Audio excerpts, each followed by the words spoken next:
Okay, so next up, the next Pilates principle is shoulder stability.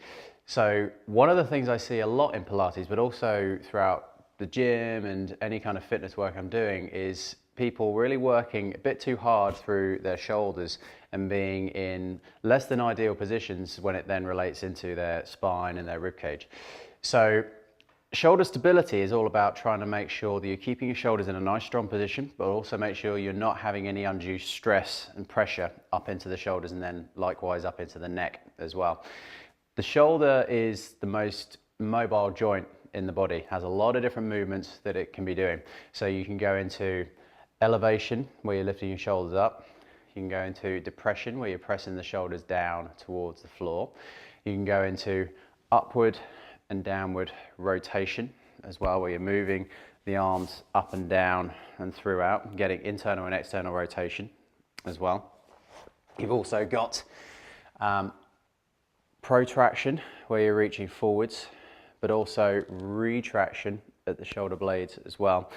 And basically the shoulder blades themselves, the scapula as they're technically called, they're not supported by bone anywhere, they're supported by muscle around, all the way around them. So when you're moving the shoulder blades around the rib cage, they should glide nice and freely.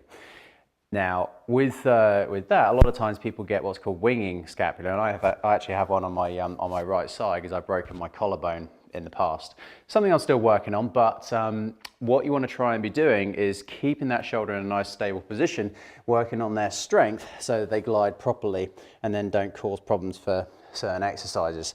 So what you can find with any of the exercises, like in our first episode of the Startstrong original series coming up soon, is let's say we take the arm and leg away, but then people tend to be doing this kind of thing and they're sinking down into their shoulders and they're doing this. And that is a real disconnect with there. And you're basically just hanging in all the ligaments and all the tendons and stuff in through the arms and the shoulders. So we want to try and make sure that you're keeping your shoulders back and down so that then you're in a nice, strong, stable position.